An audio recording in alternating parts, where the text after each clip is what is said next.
नमस्कार।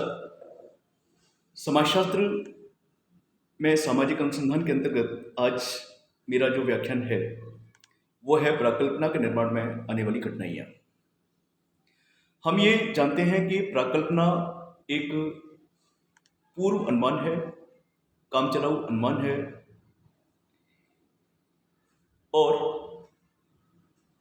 इसका अनुसंधान में विशेष महत्व होता है क्योंकि प्राकल्पना ही अनुसंधान का एक आधार बनती है और प्राकल्पना ही अनुसंधान को दिशा प्रदान करती है। प्राकल्पना का निर्माण बहुत आवश्यक है। प्राकल्पना का महत्व न केवल अनुसंधान के क्षेत्र में अपितु व्यावहारिक जीवन में भी बहुत ज़्यादा है।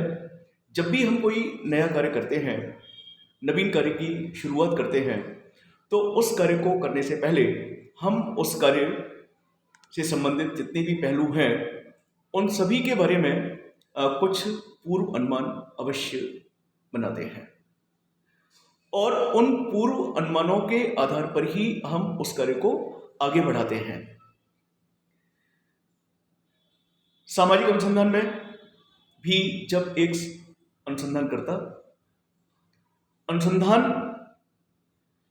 करता है या अनुसंधान करने का निर्णय लेता है, किसी भी घटना का क्रमबद्ध और वैज्ञानिक व्यवस्थित अध्ययन करने का निर्णय लेता है, तो उस घटना से संबंधित जितने भी पहलू हैं, अनुसंधान के जितने भी पहलू हैं, उनके बारे में कुछ पूर्व अनुमान वो निकालता है, लगाता है और उन पूर्व अनुमानों को ध्यान में रख करके ही उसी दिशा में अनुसंधान कार्य को आगे बढ़ाता है। प्राकल्पना निर्माण के लिए अनुसंधानकर्ताओं से अपेक्षा की जाती है कि वो बिल्कुल भी असावधानी का परिचय न दें, कोई भी लापरवाही या असावधानी न बरतें, क्योंकि इस स्तर पर, प्रारंभिक स्तर पर अगर अनुसंधानकर्ता के द्वारा कोई भी लापरवाही बरती जाती है या असावधानी बरती जाती है, तो वो असावधानी पूरे अनुसंधान कार्य के महत्व को, पूरे अनुसंधान कार्य को वो दोषपूर्ण बना सकती है। तो ये अपेक्षित है कि अनुसंधानकर्ताओं को गंभीर होना चाहिए और गंभीरता के साथ पूरी सावधानियां बरतते हुए प्राकल्पना का निर्माण करना चाहिए। लेकिन फिर भी हम ये कह सकते हैं कि प्राकल्पना के निर्माण में बहुत सारी कठिनाइयां आती हैं। अनुसंधानकर्ता के लिए प्राकल्पना का अध्ययन में जितना अधिक महत्व है, उतनी ही अधिक उसके निर्माण कार्य में उसे सतर्कता बरतनी चाहिए। एक तो प्राकल्पना निर्माण से पहले की स्थिति, जो कि अपेक्षा की जाती है कि अनुसंधानकर्ता सतर्कता बरते, और फिर अनुसंधान कार्य को प्राकल्पना के आधार पर आगे बढ़ाना, प्राकल्पना को टेस्ट करना, ये दोनों ही चीज़ों में प्राकल्पना को लेकर के अनुसंधानकर्ता को बहुत ज़्यादा गंभीर होना चाहिए। श्रीमती पीवी यंग और गुडे और हॉल ये सामाजिक अनुसंधान से जुड़े हुए, सामाजिक अनुसंधान संबंधी विभिन्न पहलुओं से जुड़े हुए महत्वपूर्ण समाजशास्त्री हैं और ये भी मानते हैं कि प्राकल्पना का निर्माण ऐसा होना चाहिए जिसका उपयोग अनुसंधान में हो सके। ऐसी प्राकल्पना व्यावहारिक और उपयोगी प्राकल्पना कहलाती है। उसके निर्माण में कुछ सैद्धांतिक और व्यावहारिक कठिनाइयां आती हैं, उनका अनुसंधानकर्ताओं को ध्यान अवश्य रखना चाहिए। गुडे और हॉल के अनुसार जितनी भी कठिनाइयां अनुसंधानकर्ता के रास्ते में आती हैं प्राकल्पना का निर्माण करते समय, वो दो प्रकार की होती हैं। उन्होंने दो वर्गों में इन सभी कठिनाइयों को बांटा है। प्रथम सैद्धांतिक कठिनाइयां और दूसरी है अध्ययन प्रविधियों से संबंधित कठिनाइयां। प्रमुख रूप से 4 कठिनाइयां ऐसी हैं जो प्राकल्पना के निर्माण में अवश्य आती हैं। सैद्धांतिक ढांचे संबंधी कठिनाइयां, प्रविधियों संबंधी कठिनाइयां,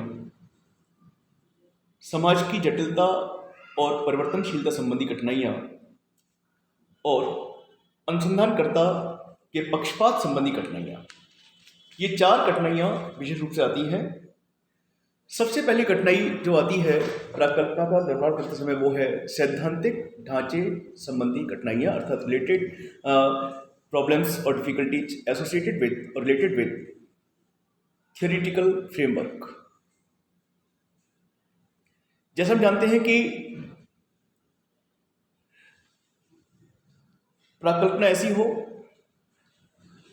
जो व्यवहारिक हो, उपयोगी हो, संबंधित विज्ञान से संबंधित हो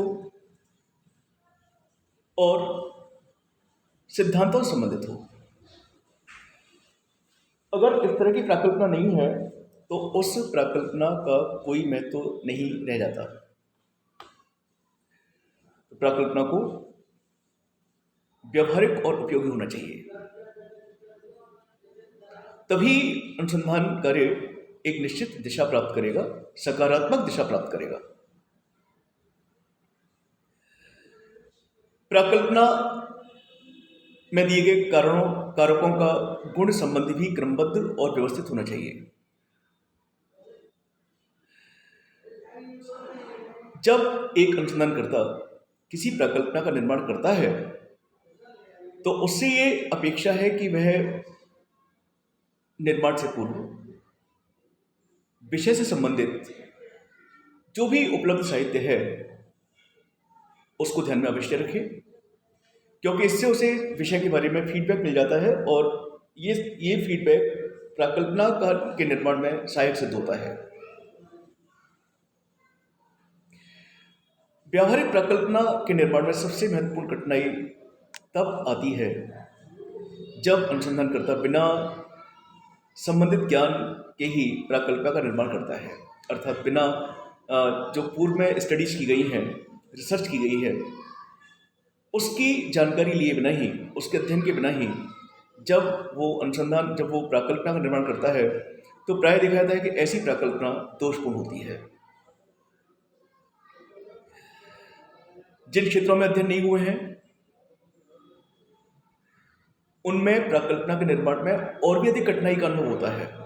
ऐसा इसलिए क्योंकि विषय के बारे में पहले से कोई उपलब्ध साहित्य ही नहीं है, कोई जानकारियाँ ही नहीं हैं। तो बस पहली कठिनाई जो प्राय देखी जाती है अनुसंधानकर्ता के पार्ट पर, वो है सैद्धांतिक ढांचे संबंधी कठिनाई।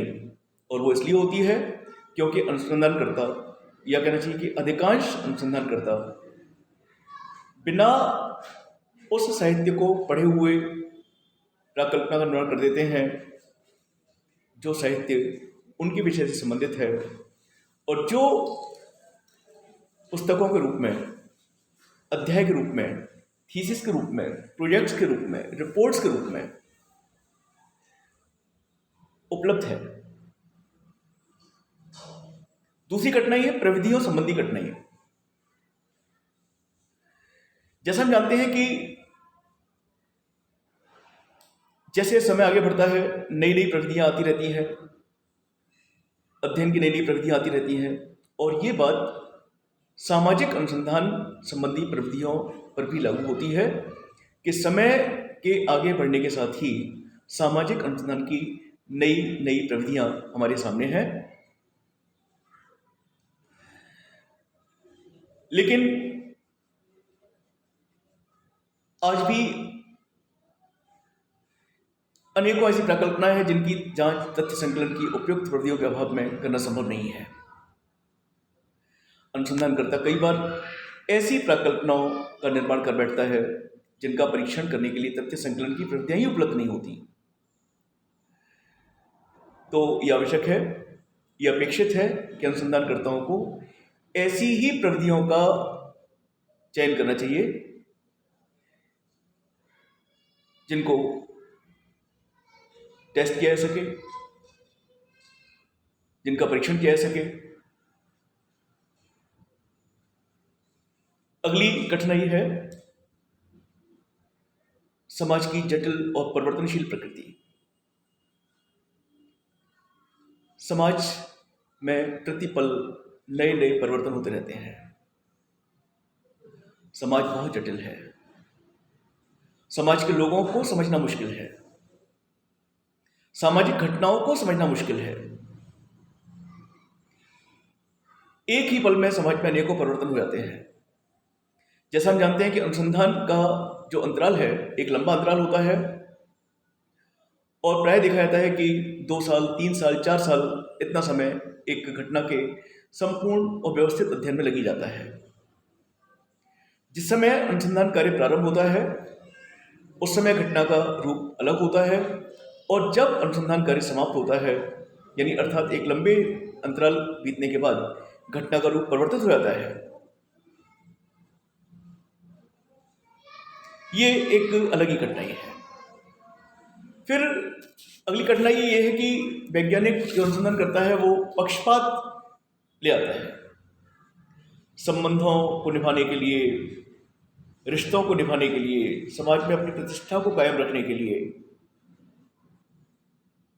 वो ऐसे तथ्यों को लोगों के सामने लाने से बचता है, ऐसे तथ्यों को अपने अध्ययन में प्रस्तुत करने से बचता है जिससे उसकी प्रतिष्ठा पर प्रश्न चिन्ह लग जाए, या उसके रिश्तों पर प्रश्न चिन्ह लग जाए, या उसके जो सगे संबंधी हैं, भाई बंधु हैं, मित्र हैं, पड़ोसी हैं, उनकी प्रतिष्ठा, उनके ज्ञान पर प्रश्न चिन्ह लग जाए। तो ये कठिनाइयाँ प्राकल्पना के निर्माण में आती हैं, परंतु मेरा अनुसंधानकर्ताओं से ये सुझाव है कि वो निष्पक्ष रहते हुए अध्ययन करें। प्राकल्पना का निर्माण करने से पहले विषय के बारे में जो भी साहित्य उपलब्ध है उस साहित्य का संपूर्ण अध्ययन करें, गहराई से अध्ययन करें, गहन अध्ययन करें। किसी प्रकार का कोई पक्षपात न लाए, और सामाजिक अनुसंधान की जो प्रविधियां उपलब्ध हैं, जिनका परीक्षण संभव है, केवल उन्हीं प्रविधियों का चयन वे अनुसंधान कार्य के लिए करें। तभी अनुसंधान कार्य एक दिशा प्राप्त कर पाएगा, एक सार्थक रूप ले पाएगा, उसके परिणाम सार्थक निकल पाएंगे।